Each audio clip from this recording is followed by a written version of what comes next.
बच्चों हम क्लास 12 की गणित का अध्याय 11 त्रिविमीय ज्यामिति 3 डायमेंशनल ज्योमेट्री का अध्ययन कर रहे हैं। पिछले सेशन में हमने प्रश्नावली 11.3 के प्रश्न संख्या 11 तक के प्रश्नों को हल करना सीख लिया है।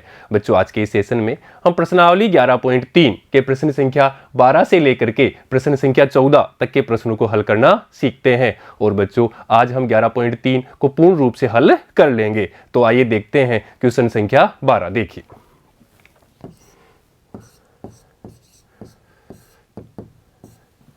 समतलों जिनके सदिश समीकरण हमें दिए हुए हैं, ये एक सदिश समीकरण है, दूसरा सदिश समीकरण ये है, के बीच का कोण थीटा निकालना है। देखो बच्चों, चाहे दो रेखाएं हम जब पढ़ी थी, अंतरिक्ष में दो रेखाएं थी, उनके बीच का कोण निकाला था, तो वहां पे हमने देखा था समानांतर सदिश देखा था, और जो समानांतर सदिश जो कोण बना रहे हैं वही वो रेखा कोण बना रहे हैं। और यहां पे अपन देखा कि दो समतल के लंबवत एक सदिश लेते हैं, और वो जो लंबवत सदिश जो कोण बनाते हैं वही समतल बनाते हैं। अर्थात कोस थीटा हम पढ़ चुके हैं, cos theta equal to n1 vector dot n2 vector upon n1 का परिमाण और इसी प्रकार n2 का परिमाण होता है।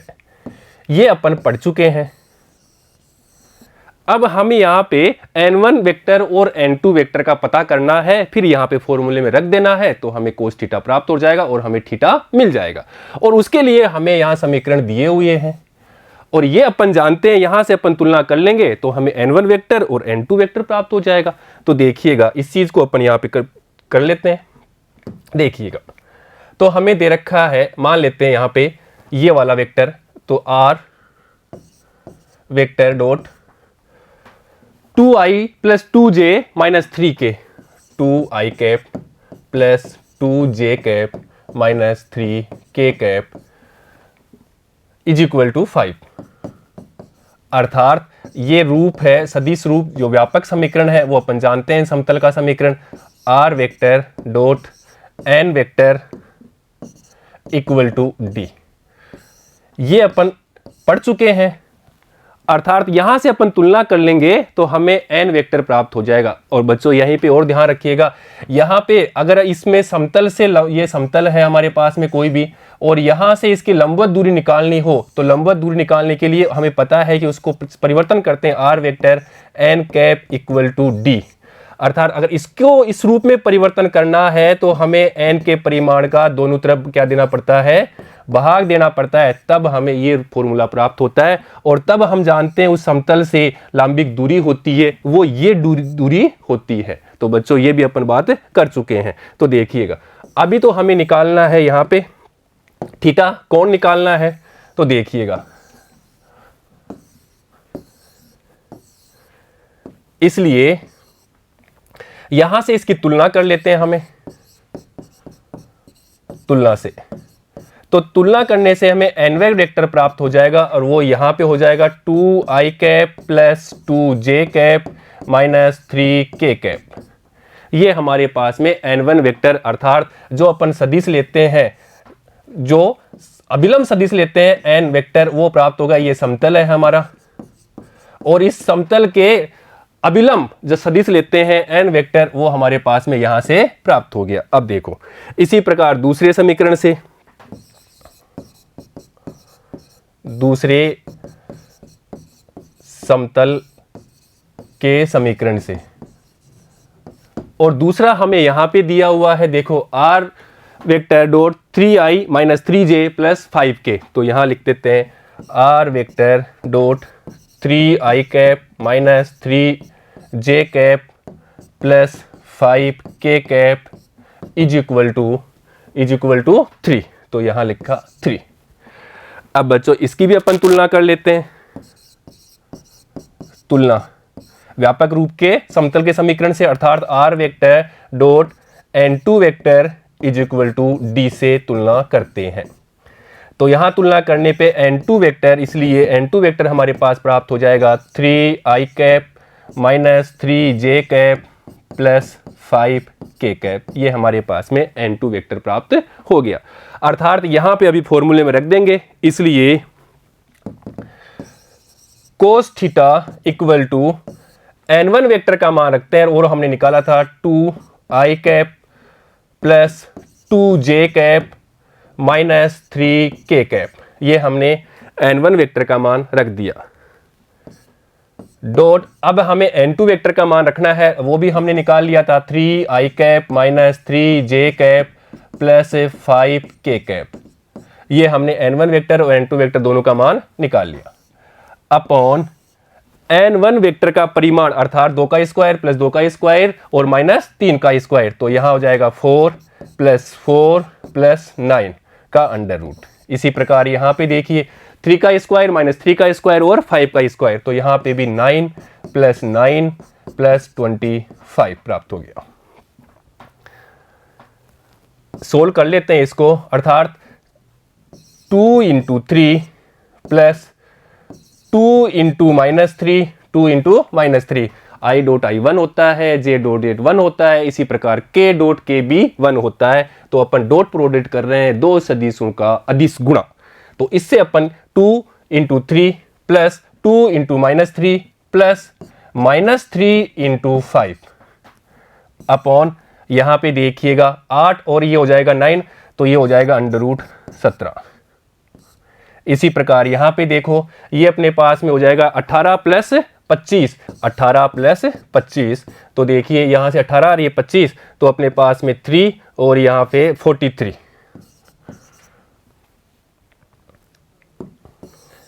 अब देखिएगा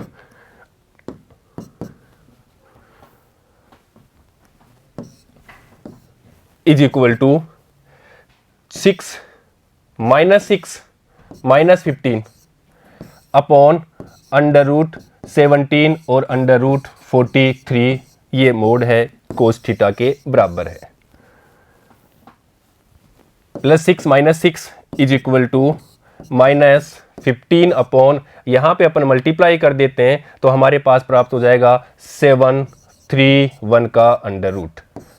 ये हमने मल्टीप्लाई कर दिया, नहीं करेंगे तो भी कोई बात नहीं है। इज इक्वल टू यहां से अपने पास प्राप्त हो जाएगा 15 अपॉन अंडर रूट 731, तो ये अपने पास में प्राप्त हो गया cos theta 15 upon under root 731, और थीटा निकालना हो तो हमारे पास प्राप्त होगा कोस इनवर्स 15 अपॉन 731 का अंडर रूट, ये और यही हमारा आंसर है। थीटा है अर्थात दो समतलों के बीच का कोण है। एक्चुअल में ये दो समतलों के बीच का कोण वही है जो इनके सदिश जो दिया है अभिलंब सदिश उनके बीच का कोण है, वही कोण उन समतलों के बीच का कोण होता है। ये अपन बात कर चुके हैं। नेक्स्ट देखते हैं बच्चों क्वेश्चन 13। निम्नलिखित प्रश्नों में ज्ञात कीजिए कि क्या दिए गए समतलों के युग्म समानांतर है अथवा लंबवत, और इस स्थिति में जब ये न समानांतर हो और ना लंबवत हो तो उस स्थिति में उनके बीच का कोण थीटा भी निकालना है। तो देखिए बच्चों पहला देखते हैं इसमें, तो यहां पे भी पहली चीज हमें फॉर्मूला आना चाहिए। फॉर्मूला कौन सा आना चाहिए कि दोनों समतलों के बीच का कोण क्या होता है, तो वो तो हम जानते हैं दोनों समतलों के बीच होता है cos theta is equal to, यहां से अपन लिख सकते हैं n1 vector dot n2 vector upon n1 vector का परिमाण और इसी प्रकार n2 वेक्टर का परिमाण होता है। या अपन इसको दिक् अनुपात के रूप में भी लिखें तो देखो इसको भी लिख सकते हैं ऐसे, कोस थीटा वही रूप है a1 a2 plus b1 b2 plus c1 c2 upon under root a1 square plus b1 square plus c1 square और इसी प्रकार से a2 square plus b2 square plus c2 square. ये अपने पास में यही रूप है, ये भी वही है और इसको हल करते हैं तो ये भी वही है। अब देखो यहां पे a1 b1 और c1 ये है समतल, पहले समतल समतल एक के अभिलंब सदिश के दिक् अनुपात, अभिलंब सदिश के दिक् अनुपात, ये हमें पता है और पता होना भी चाहिए। अब देखो इसी प्रकार A2, B2 और C2 ये क्या है, दूसरे समतल के दिक् अनुपात हैं। ये पहले समतल के दिक् अनुपात मान लेते हैं और इसी प्रकार A2, B2, C2 दूसरे समतल के दिक् अनुपात मान लेते हैं। अब क्वेश्चन में दिया है, पहले तो हमें ये चेक करना है कि ये दोनों समतल समानांतर हैं या लंबवत हैं। अगर ये दोनों में से कोई एक है तो आंसर वहां आ जाएगा। अगर ये ना तो समानांतर है ना लंबवत है, तब ऐसी स्थिति में हमें थीटा निकालना है। Cos theta A1 A2 plus B1 B2 plus C1 C2 upon under root A1 square plus B1 square plus C1 square और under root A2 square plus B2 square plus C2 square से निकालना है। पर यहां पे पहले दिया हुआ है प्रतिबंध, और वो प्रतिबंध भी हमें यहीं से प्राप्त होता है, इसी फॉर्मूले से प्राप्त होता है। अर्थात पहले है अपने बात लेते हैं कि दोनों समतल लंबवत हों। ये अपन पढ़ चुके हैं सारी बातें, अर्थात थीटा कितना हो, 90 डिग्री हो। तो ऐसी स्थिति में यहां पे देखो थीटा क्या होगा, 90, तो कोस 90 0। तो यहां से इसको अपन हर को इससे मल्टीप्लाई करेंगे, ये भी 0 हो जाएगा। अर्थात A1 A2 plus B1 B2 plus C1 C2 0 के बराबर होता है। तो दोनों समतल एक दूसरे के लंबवत होता है। तो ये कंडीशन बनती है A1 A2 plus B1 B2 plus C1 C2 is equal to 0 हो, तो अपन कहेंगे कि दोनों समतल एक दूसरे के लंबवत हैं। और दूसरी कंडीशन है अपने पास में, प्रतिबंध दूसरा है अपना समानांतर है।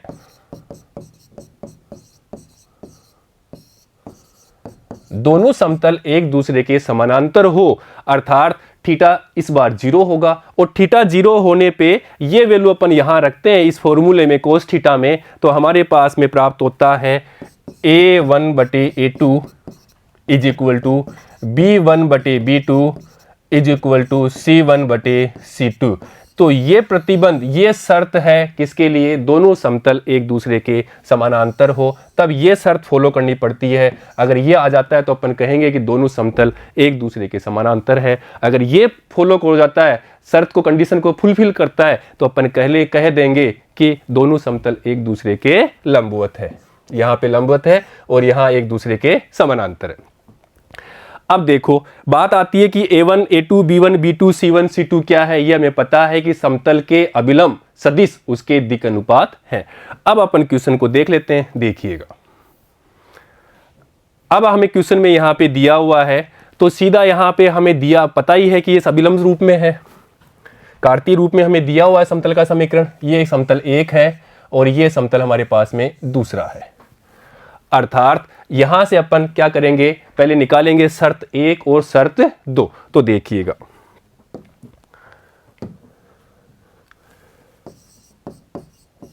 शर्त 1 से अर्थात लंबवत के लिए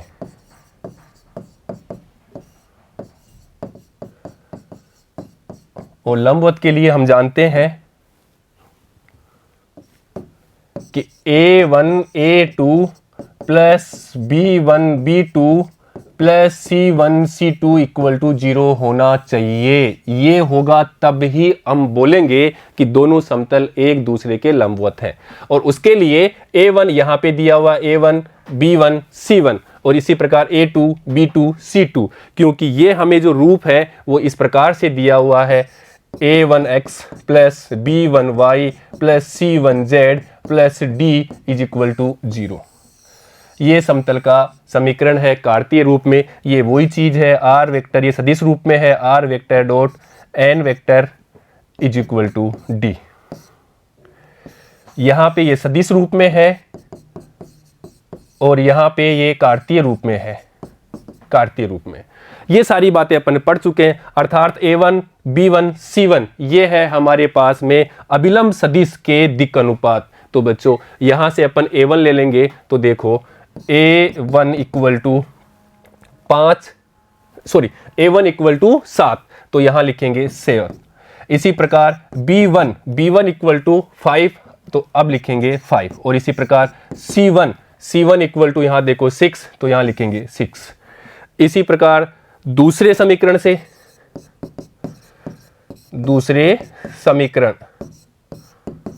दूसरा समीकरण समतल का जो हमें दिया हुआ है, ये दूसरा समीकरण, ये हमारा पहला समीकरण है समतल का और ये हमारा दूसरा समीकरण।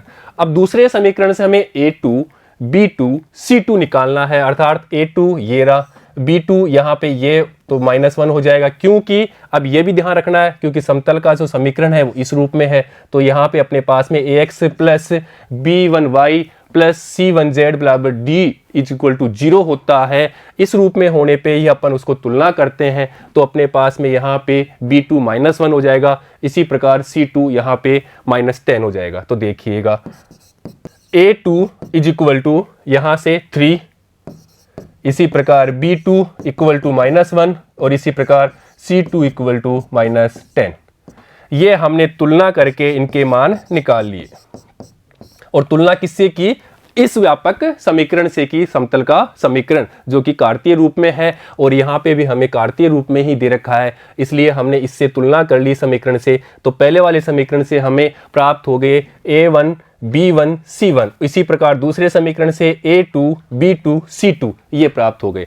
अब ये चीज अपन रख देते हैं, देखिएगा, इसलिए A1 A2 plus B1 B2 plus C1 C2 में रखने पर, अर्थात यहां से देखो ये 7 इंटू 3, तो यहां लिखते हैं 7 इंटू 3 प्लस B1 B2, तो यहां लिखते हैं अपन 5 into -1, 5 into -1 plus C1 C2, तो 6 इंटू -10। तो देखिएगा यहां से अपने पास प्राप्त हो जाएगा 21, यहाँ पे -5 और यहाँ पे -60, और ये नॉट इक्वल टू 0 के बराबर नहीं है, अर्थात दोनों समतल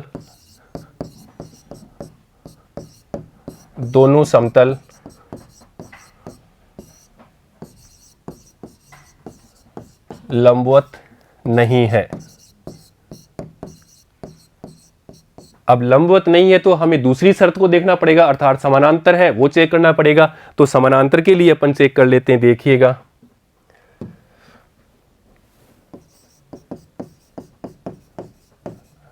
समानांतर के लिए, और वो कंडीशन है A1 बटे A2 is equal to B1 बटे B2 is equal to C1 बटे C2, और ये मान हमने निकाल रखे हैं। तो यहां से अपन A1 बटे A2 रख के देख लेते हैं, तो 7 बटे 3, तो यहां लिखते हैं 7 बटे 3 इज इक्वल टू, यहाँ पे 5 बटे -1, तो ये 5 अपॉन -1, C1 बटे C2, तो 6, ये लिखा 6 और C2 की जगह -10। अब देखो बराबर है क्या? नहीं है, तो यहां से भी ये समानांतर भी नहीं है।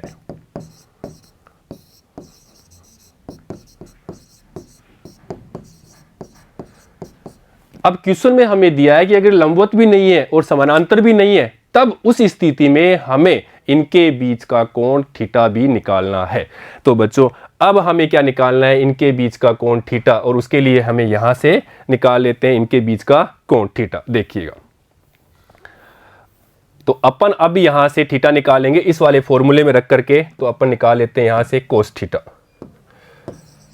Cos theta equal to A1 A2, तो A1 A2, तो यहां लिख देते हैं अपन 7 इंटू 3 प्लस B1 B2, तो यहां से लिखते हैं 5 इंटू -1 प्लस C1 C2, तो C1 C2 के लिए यहां से लिखते हैं अपन 6 इंटू -10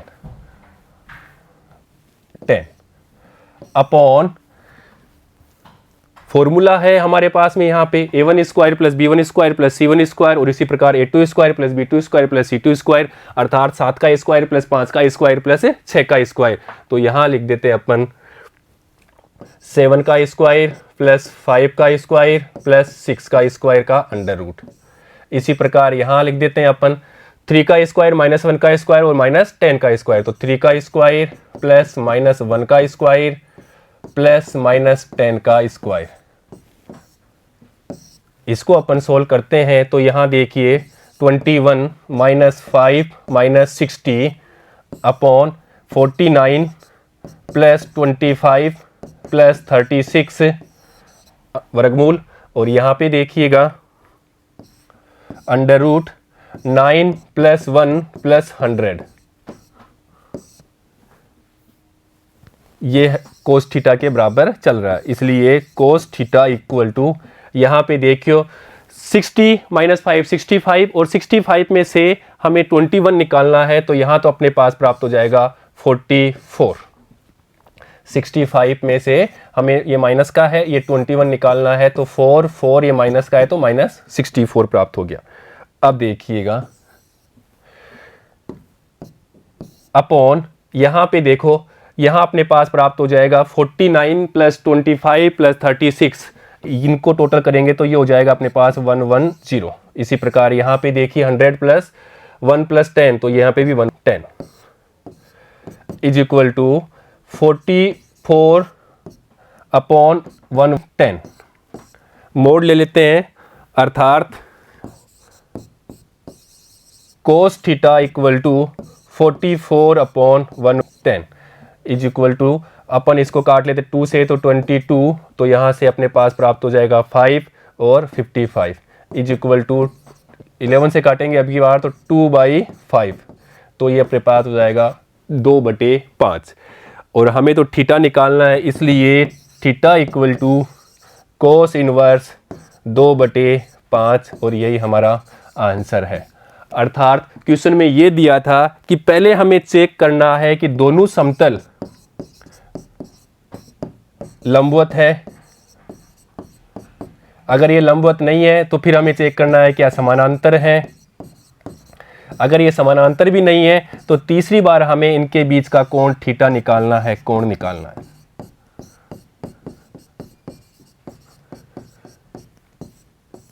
तो ऐसे अपन क्वेश्चन को बच्चों सोल्व कर लेते हैं। ठीक है, इसका देखते हैं सेकंड पार्ट, देखिएगा।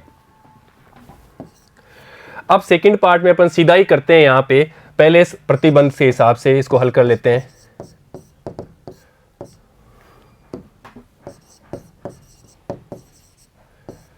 तो अपन पहली चेक करते हैं लंबवत, लंबवत होने की शर्त। तो देखो यहां ये पता है हमें A1 A2 A1 B1 C1 A2 B2 C2 क्या है यहाँ पे दिया हुआ है, पर यहाँ पे थोड़ी सी चीज़ और दी हुई बच्चों। देखो यहाँ Z नहीं है तो गलती हो सकती है, तो अपन इसको पहले लिख सकते हैं। पहला समीकरण है 2x plus Y plus 3z minus 2 equal to 0। इसके अपन तुलना करते हैं तो हमारे पास में दिक् अनुपात प्राप्त हो जाएंगे, अर्थात A1 equal to 2, B1 equal to यहाँ पे 1 और C1 इक्वल टू 3। इसी प्रकार दूसरे समतल से, दूसरा समतल हमारे पास में दिया हुआ है, दूसरा समतल x माइनस 2y, तो यहाँ पे x माइनस 2y तो अपन लिखते हैं plus 0z plus 5 equal to 0। ये नहीं लिखेंगे तो गलती हो सकती है, इसलिए इस रूप में लिख लेना पहले, ax plus B Y plus C Z plus D equal to 0। अब इसकी तुलना कर लेते हैं व्यापक रूप से, अर्थात A2 equal to 1, B2 equal to minus 2 और C2 इक्वल टू 0। ये अपने पास में प्राप्त हो गए। अब देखो, अब चेक करते हैं, अपन जांच करते हैं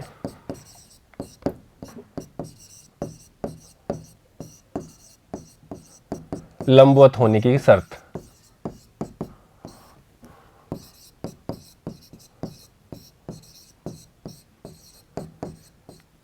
अर्थात A1 A2, तो यहां से 2 into 1 plus B1 B2 B1 और यहां से B2, तो ये 1 into minus 2 plus C1 C2 plus 3 into 0। A1 A2 तो 2 इंटू 1, B1 B2 तो 1 into minus 2, C1 C2 3 into 0। तो देखिएगा, इसलिए 2 minus 2 plus 0 is equal to 0, अर्थात ये हमारे पास प्राप्त हो गया राइट हैंड साइड। ये शर्त को संतुष्ट करता है।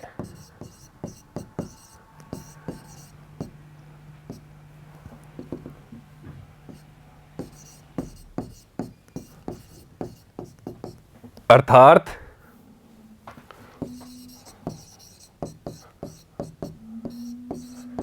दोनों दिए हुए समतल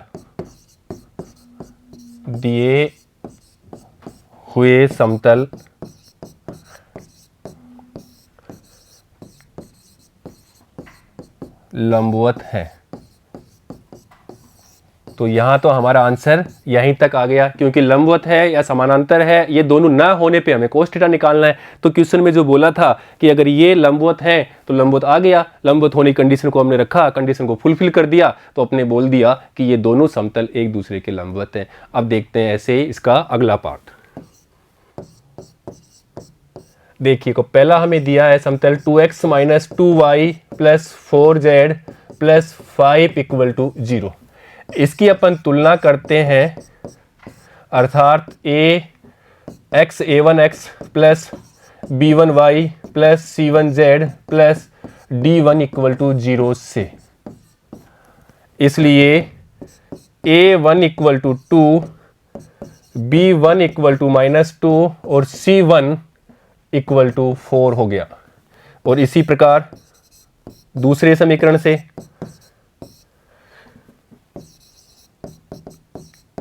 दूसरे समतल के समीकरण से दूसरा समतल हमें दिया है 3x minus 3y plus 6z minus 1 equal to 0। 3x minus 3y plus 6z minus 1 equal to 0। इसकी भी अपन तुलना करते हैं, a2x plus b2y plus c2z plus d2 equal to 0 से तुलना करते हैं। इसलिए a2 equal to 3, b2 equal to -3 और इसी प्रकार c2 इक्वल टू 6, ये हमारे पास में प्राप्त हो गए। अब देखिएगा, अब अपन प्रतिबंध को देखते हैं। प्रतिबंध पहला देखते हैं लंबवत के लिए।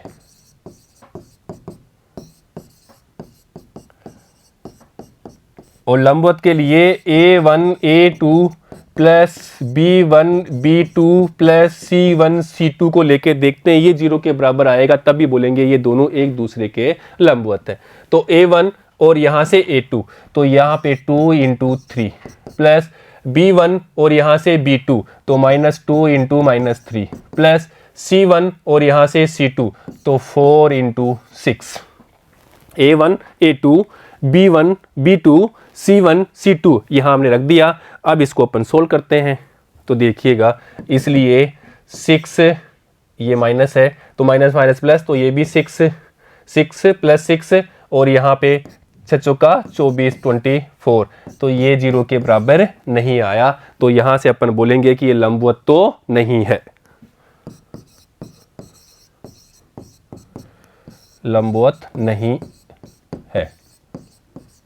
लंबवत नहीं है तो दूसरी शर्त को चेक करते हैं कि दूसरी शर्त में अभी अपन समानांतर है, उसको चेक करते हैं। समानांतर होने के लिए वो अपन जानते हैं a1 बटे a2 is equal to b1 बटे b2 is equal to c1 बटे c2 होना चाहिए।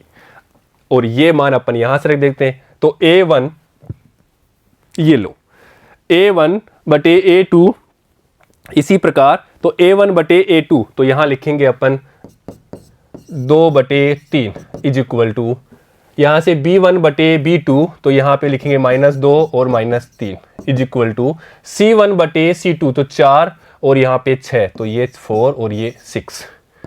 तो देखिएगा 2/3 is equal to minus minus cut गया, तो यहाँ पे भी 2/3 और यहाँ पे भी अपन 2 से काटते हैं तो 2 और 3, तो ये भी 2/3।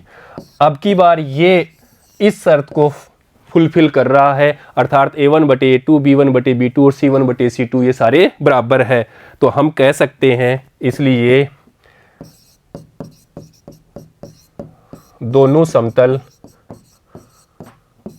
समानांतर है।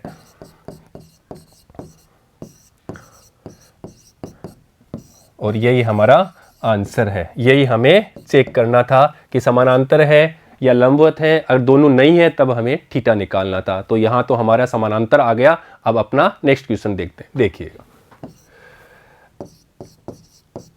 अब की बार अपन यहीं से अपन सीधा इसको सोल्व कर लेते हैं, अर्थात देखते हैं तो a1 equal to 2, b1 equal to -1 और इसी प्रकार c1 इक्वल टू 3।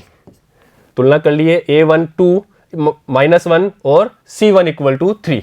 और इसी प्रकार दूसरे समतल से देख लीजिएगा, ये अपना दूसरा समतल है। यहां से देखो a2 इक्वल टू 2, इसी प्रकार b2 इक्वल टू -1 और इसी प्रकार c2 इक्वल टू 3। यहां से हमने कंपेयर कर लिया, तुलना कर लिया। ये तो हमारे पास में a1 b1 c1 a2 b2 c2 सीधा ही हमने रख लिया, क्योंकि अब अपन जान चुके हैं। अब देखते हैं इसके लंबवत होने की शर्त। लंबवत के लिए, और इसके लिए अपन a1 a2 अर्थात 2 इंटू 2 प्लस b1 b2 तो ये -1 इंटू -1 प्लस c1 c2 तो 3 इंटू 3। तो देखिएगा 4 + 1 + 9 ये 0 के बराबर नहीं है, तो लिखेंगे लंबवत नहीं।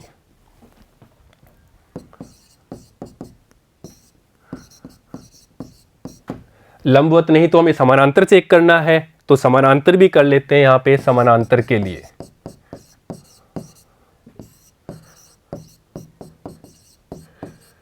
और उसके लिए हम जानते हैं a1 बटे a2 अर्थात 2/2, b1 बटे b2 इक्वल टू -1 बटे -1, इसी प्रकार c1 बटे c2 तो 3/3। तो देखिएगा इसको अपन लिख सकते हैं 1/1, ये माइनस माइनस कट गया तो यहाँ पे भी 1/1, 3 से 3 कट गया तो 1/1, अर्थात ये a1 बटे a2 is equal to b1 बटे b2 is equal to c1 बटे c2 है। तो ये क्या है, दोनों समतल एक दूसरे के समानांतर हैं और यही हमारा आंसर है। चेक ही करना था, इन दोनों में से कोई एक मिल गया तो वही अपना आंसर है, और ये दोनों नहीं होते हैं तब अपन कोस थीटा और थीटा निकालते हैं। देखते हैं बच्चों इसका ई पार्ट, इसको भी अपन जल्दी से सोल्व कर लेते हैं। देखिए कैसे करते हैं, तो सीधा अपन लिखते हैं पहले से पहला कौन सा है, ये वाला। दूसरा कौन सा है, ये वाला। ये अपना दूसरा समतल का समीकरण है और ये हमारा पहला है। तो देखते हैं, पहले से तुलना करते हैं। ऐसे आप भी फटाफट कर सकते हैं। अगर ये ऑब्जेक्टिव टाइप क्वेश्चन आता है कंपटीशन में, उसको फटाफट a1 a2 b1 b2 c1 c2 को गुणा करना है, कंपेयर करना है, उसके बाद में गुणा करके जोड़ करके देखना है। तो देखो a1 बराबर 4, b1 बराबर 8 और c1 बराबर 1, और इसी प्रकार 2 से तुलना करते हैं तो a2 बराबर, अब यहां पे देखो यहां गलती हो सकती है, यहां x नहीं है अर्थात 0, या अपन इसको लिख सकते हैं इस रूप में भी 0, a2 0 प्लस x नहीं है तो x की जगह अपन क्या लिखेंगे, 0 लिखेंगे। तो देखो इसको ऐसे लिख लेते हैं अपन, देखिएगा ये अपने पास में a2 0 plus 1y plus 1z -4 equal to 0 इस रूप में है। तो ऐसे हमें थोड़ा समीकरण को भी देखना है, अगर जल्दी भी करते हैं तो ऐसे गलती हो सकती है। कंपेयर में इसको 1 लिख दिया तो सारा क्वेश्चन गलत हो जाएगा। तो ये भी देखना है कि x y z उसका रूप में है कि नहीं है, कार्तीय रूप में जो है समीकरण उस रूप में है, नहीं है तो हमें 0 लगा करके उस रूप में बनाना है, अर्थात a2 0 b2 1 और इसी प्रकार c2 b 1 प्राप्त हो गया। तो देखो अब अपन देखते हैं लंबवत की शर्त। लंबवत की शर्त अर्थात a1 a2 plus b1 b2 plus c1 c2। तो यहां से a1 4 इंटू 0 प्लस b2 देखो 8 इंटू 1 प्लस 1 इंटू 1, ये क्या 0 के बराबर आ रहा है क्या, 8 प्लस ये 1 हो गया, नॉट इक्वल टू 0 के बराबर नहीं है। तो ये लंबवत नहीं।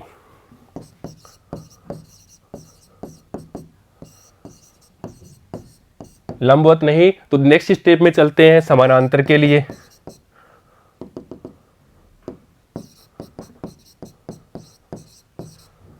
समानांतर के लिए, और उसके लिए अपन a1 बटे a2 अर्थात 4 बटे 0 इज इक्वल टू b1 बटे b2, तो b1 है अपने पास 8 बटे b2 1 is equal to c1 बटे c2, तो 1/1। तो देखो ये भी क्या है, क्या नहीं है, तो अपन यहां पे भी बोलेंगे कि ये समानांतर नहीं है।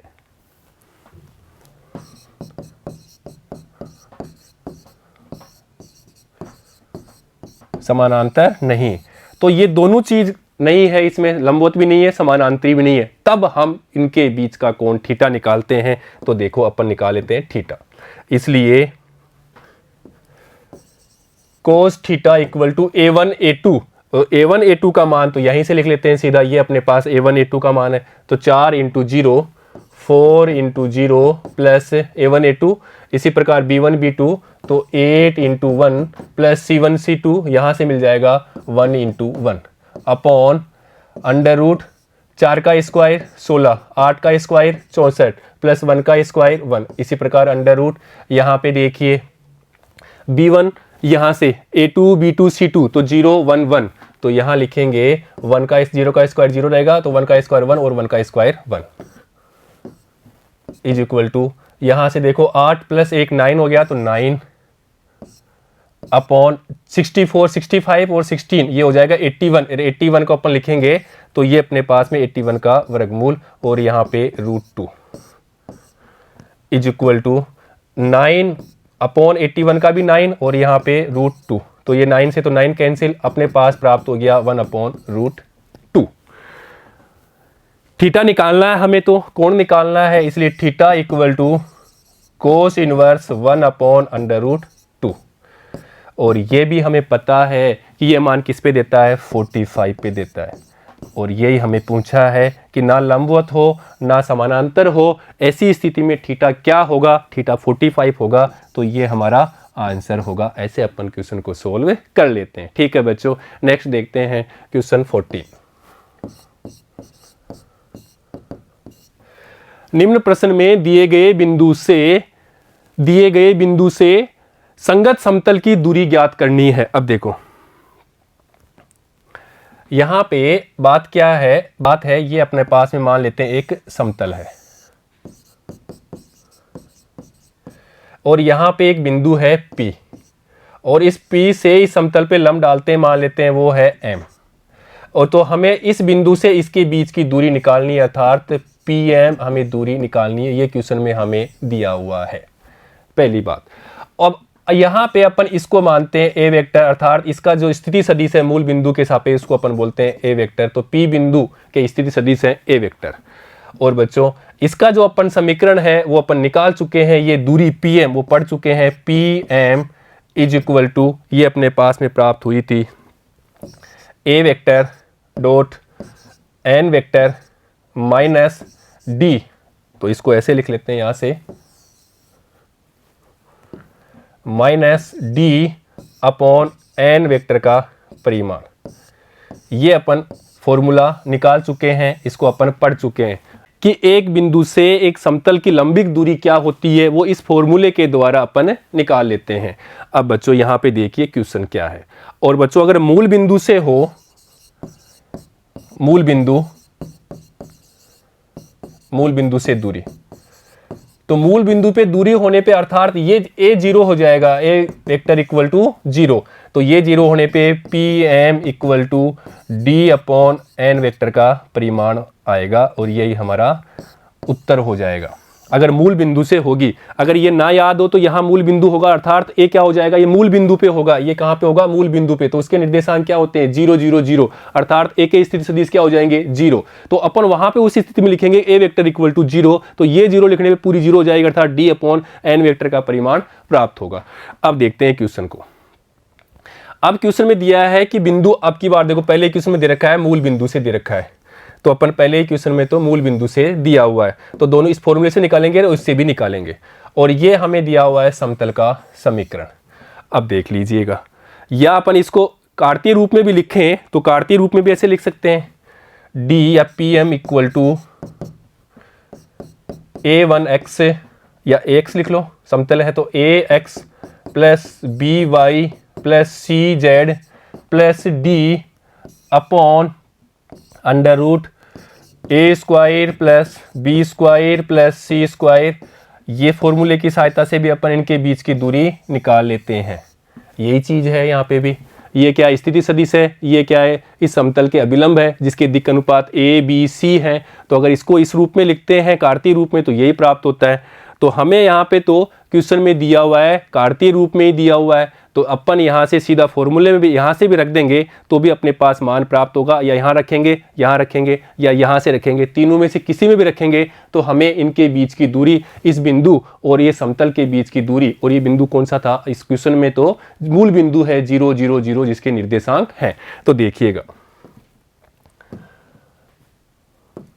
तो यहां से निकालते हैं अपन, पहले यहां से निकाल लेते हैं। इसलिए दूरी इज इक्वल टू ए, यहाँ पे ए है अपने पास 3 इंटू एक्स, एक्स है अपने पास में 0 तो यहाँ लिखेंगे 0, प्लस बी है -4 तो यहाँ लिखेंगे -4 इंटू 0, प्लस सी, और सी है अपने पास में यहाँ पे 12, और x बिंदु कहाँ है, x है 0 तो यहाँ लिखेंगे 0, माइनस, प्लस d है तो यहाँ d क्या माइनस का है तो यहाँ लिखेंगे 3 अपॉन 3 का स्क्वायर 9, -4 का स्क्वायर 16, और 12 का स्क्वायर करेंगे तो 144 प्राप्त होगा, 144 under root is equal to 0 plus 0 plus 0 -3 upon, इसको अपन टोटल करते हैं तो ये होगा 169 का अंडर रूट,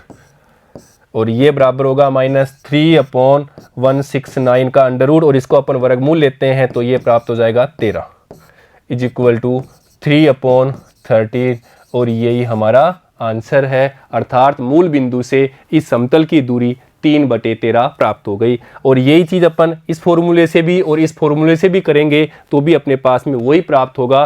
तो ये दोनों चीज़ आप स्वयं करके रख के देखना। ए वेक्टर क्या है, यहाँ से ए वेक्टर प्राप्त हो जाएगा, ए स्थिति सदिश equal to 0 i cap plus 0 j cap plus 0 k cap. इसी प्रकार एन वेक्टर यहाँ से प्राप्त होगा 3 i cap minus 4 j cap plus 12 k cap. तो यहाँ से अपने पास में एन वेक्टर भी प्राप्त हो गया और ए स्थिति सदिश भी प्राप्त हो गया। यहाँ पे रखना डी क्या है, डी अपने पास में 3 प्राप्त हो जाएगा। तो यहाँ पे रखेंगे तो भी अपने पास में 3/13 ही आंसर आएगा। ठीक है, नेक्स्ट देखते हैं इसका। देखिएगा, तो कार्तीय रूप में है तो अपन दूरी सीधा ही फॉर्मूला लिख लेते हैं। दूरी equal to a1x plus b1y plus c1z plus d upon under root, यहाँ पे a1 b1 c1 क्या है, इस समतल के अभिलंब सदिश हैं, उसके दिक् अनुपात है। अर्थात a1 square plus b1 square plus c1 square, और ये मोड ले लेंगे तो हमें इस बिंदु से इस समतल के बीच की दूरी लंबिक दूरी प्राप्त हो जाएगी। अर्थात यहाँ पे देखिए, इसलिए a1 equal to 2, b1 equal to -1 और c1 इक्वल टू 2। ये क्या किया हमने, तुलना की। a1x plus b1y plus c1z plus d equal to 0 से, अर्थात यहाँ से तो a1 2, यहाँ से किया तो b1 -1, यहाँ से किया c1 2, और यहाँ से अब d निकालेंगे तो प्लस के 3 आ जाएगा, और d की बात करते हैं 2 इक्वल टू 3। अब देखिएगा, तो यहाँ ये और बिंदु हमें दिए हैं, बिंदु दिए हैं 3 2 -2 और 1। अर्थात स्थिति सदिश A vector equal to 3 i cap minus 2 j cap minus plus k cap, ये वेक्टर रूप में लिख लिया, और ये हमें बिंदु दिए हैं। तो बच्चों सीधे x का मान दिया हुआ 3, y का मान -2 और z का मान 1। तो ये चीज़ यहाँ इस फॉर्मूले में रख लेते हैं तो देखिएगा, और फिर हमें आंसर प्राप्त हो जाएगा। इसलिए दूरी इज इक्वल टू a1 तो 2 इंटू x, x है 3, प्लस b1 है -1 इंटू बिंदु है -2, प्लस c1 अपने पास में 2 इंटू यहाँ से देखो z अपने पास में 1, प्लस डी अपने पास में प्राप्त दिया हुआ है 3, तो यहां लिख देते हैं प्लस का 3 अपॉन A1 स्क्वायर अर्थात 2 का स्क्वायर करेंगे तो 4 प्लस B1 स्क्वायर तो -1 का स्क्वायर करेंगे तो 1। इसी प्रकार C1 स्क्वायर तो वो करेंगे तो 2 का स्क्वायर 4 का अंडर रूट। इसलिए 6 plus 2 plus 2 plus 3, 2 into 3 6, minus minus का प्लस का तो 2 और यहाँ पे भी 2 और यहाँ पे 3 अपॉन 4 प्लस 1 प्लस 4 तो 9 और 9 का वर्गमूल करते हैं तो 3 प्राप्त होगा। इसलिए यहाँ पे देखो अभी अपने पास प्राप्त हो गया 6 प्लस 4 10 प्लस 13, तो ये 13 अपॉन 3, तो ये अपने पास में दूरी प्राप्त होगी, पॉजिटिव है, तो यही हमारा आंसर है। तो ऐसे अपन क्वेश्चन को जल्दी सोल्व कर लेते हैं। ऐसे यहाँ पे भी करते हैं बच्चों, सीधा ही रख लेते हैं। अभी फॉर्मूला हमें आता है दूरी equal to A1x plus B1y plus C1z plus D is equal to under root A1 square plus B1 square plus C1 square. ये फॉर्मूला हमें आता है, कार्तीय रूप में दिया है, कार्तीय रूप में रख लिया। अगर सदिश रूप में दिया होता तो अपन लिखते हैं ए स्थिर सदिश dot N vector minus D upon N vector का परिमाण, वो भी वही चीज़ है जो यहाँ ऊपर हमने लिखी है।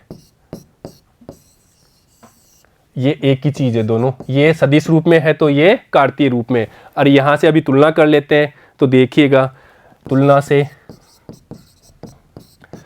A1 equal to 1, B1 equal to 2 और C1 इक्वल टू -2 और D इक्वल टू -9। A1 यहाँ से B1, यहाँ से C1 और ये अपने पास D, यहाँ से तुलना कर लिया। इसलिए ये चीज़ें हम अपन फॉर्मूले में रख देते हैं। इसलिए यहाँ से 1 इंटू बिंदु दिया हुआ है 2, तो ये 1 इंटू 2 प्लस B1y, तो B1 हमारे पास में 2 और यहाँ पे 3, तो ये 2 इंटू 3 प्लस C1z, तो C1 हमारे पास में दिया हुआ है -2 और Z हमें जो x का यहाँ पे z का मान यहाँ पे हमें दिया हुआ है -5। और देखो D इक्वल टू -9 है, वो यहाँ लिखे रख देते हैं अपॉन A1 स्क्वायर अर्थात 1 का स्क्वायर 1, B1 स्क्वायर अर्थात 2 का स्क्वायर 4 और C1 स्क्वायर तो -2 का स्क्वायर 4। हल करते हैं अभी, तो 2 प्लस 6 यहाँ से देखो प्लस 10 -9 अपॉन ये माइनस माइनस प्लस का लिख दिया अपॉन 9 होगा तो 9 का अपन वर्गमूल लेते हैं, लिख देते हैं सीधा 3। देखिएगा ये अपने पास में प्राप्त हो जाएगा 18 -19 अपॉन 3, तो ये 9/3 इज इक्वल टू 3। तो यहाँ पे इस बिंदु से इस समतल के बीच की दूरी कितनी आ गई, 3 आ गई और यही हमारा आंसर है। तो हमें फॉर्मूला आना चाहिए और फॉर्मूले में तुलना करके A1 अर्थात जो दिक् अनुपात है और बिंदु है वो हमें आने चाहिए। वैल्यू यहाँ पे रख देते हैं, सोल्व कर लेते हैं, हमें आंसर प्राप्त हो जाता है। ठीक है बच्चों, देखते हैं अगला। सेम ऐसे ही करना है इसको भी, तो इसको अपन सीधा ही करते हैं। देखो दूरी इज इक्वल टू A1 तो 2 इंटू x -6 प्लस B1 तो -3 इंटू 0 प्लस C1 6 इंटू यहाँ पे देखो 0 0 z क्या है 0, यहाँ पे D है -2 अपॉन 2 का स्क्वायर 4 -3 का स्क्वायर 9 6 का स्क्वायर 36 का अंडर रूट। ये हमने सीधा ही फॉर्मूले में मान रख दिया। वैसे जब भी क्वेश्चन करना है तो सबसे पहले हमें फॉर्मूला लिखना है, फॉर्मूला हमें ज़रूर लिखना है A1x plus B1y plus C1z plus D upon under root A1 square plus B1 square plus C1 square. ये जब भी हमें क्वेश्चन करना है ये फॉर्मूला हमें लिखना है। ये फॉर्मूला जब आप क्वेश्चन करते लिखते हैं तो हमें याद हो जाता है। देखिएगा, इसलिए यहाँ पे देखो -12, यहाँ से अपने पास में 0, यहाँ पे भी 0, और यहाँ पे देखो अपने पास में -2 अपॉन, यहाँ पे देखो ये अपने 49 का वर्गमूल करते हैं तो 7 प्राप्त होगा। सीधा ही अपन लिख देते हैं 7 is equal to -14/7 is equal to -2, और मोड से बाहर लेंगे तो 2, तो यहाँ पे d इज इक्वल टू 2 प्राप्त हो गया, और यही हमारा आंसर है। तो ऐसे बच्चों अपन क्वेश्चन को सोल्व कर लेते हैं। हमें ये पता होना चाहिए कि इनके बीच की दूरी कैसे निकलती है, फॉर्मूला आना चाहिए। अगर इस चीज़ को अपन ऐसे भी लिखते हैं तो भी वही चीज़ है, a vector n vector minus d upon n vector का परिमाण। ये सदिश रूप में है उनके बीच की दूरी, जो बिंदु और समतल के बीच की दूरी, जहां a है स्थिति सदिश,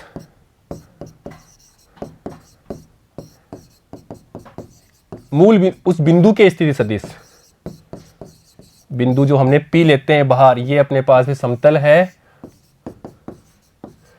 और इस समतल की इस बिंदु से दूरी निकालनी है तो इसके ऊपर हम लंब डालते हैं, इसको देते हैं P, और इसका स्थिति सदिश मानते हैं a वेक्टर, ये बिंदु है M, ये दूरी निकालते हैं, वो दूरी अपन निकाल लेते हैं। तो वो दूरी इसी फॉर्मूले से अपन निकालते हैं। और ये कहाँ पे हो, मूल बिंदु पे हो, ये बिंदु x y z, यहाँ पे x1 y1 z1 लेते हैं x y z, तो यहाँ पे इस बिंदु के निर्देशांक अगर x1 y1 z1 लेते हैं, अगर ये मूल बिंदु पे होगा तो 0 0 0 हो जाएगा। और इसके स्थिति सदिश को अपन लिखते हैं तो x1 i cap plus y1 j cap plus z1 k cap, और ये n वेक्टर क्या है, इस समतल के अभिलंब सदिश है, अर्थात उसको वेक्टर के रूप में लिखें तो a i cap plus b j cap plus c k cap होता है, अर्थात a b c इसके दिक् अनुपात होते हैं।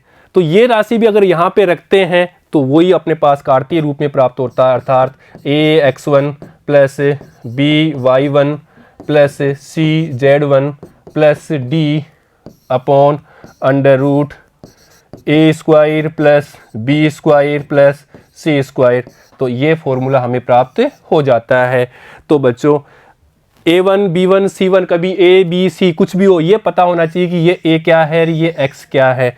a क्या है, इस अभिलंब के दिक् अनुपात, x क्या है, वो बिंदु, अर्थात जहाँ से उस समतल के बीच की दूरी निकालनी है, लंबिक दूरी निकालनी है, वो क्या है, a है, अर्थात उसके सदिश रूप में लिखेंगे तो xi प्लस वाई जे प्लस जेड के इस रूप में हो जाएगा, घटक के रूप में, और बिंदु हो गए एक्स वाई जेड, अर्थात x1 y1 z1 ले लेते हैं। तो ये फॉर्मूला हमारे पास प्राप्त हो जाता है। तो इस फॉर्मूले की सहायता से हमने उनके बीच की दूरी निकाल ली, तो ये फॉर्मूला भी हमें आना चाहिए। ठीक है बच्चों, तो बच्चों आज हमने इस सेशन में प्रश्नावली 11.3 के प्रश्न संख्या 12 से लेकर के प्रश्न संख्या 14 तक के प्रश्नों को हल करना सीख लिया है। अर्थात आज हमने 11.3 प्रश्नावली को पूर्ण रूप से हल कर लिया है।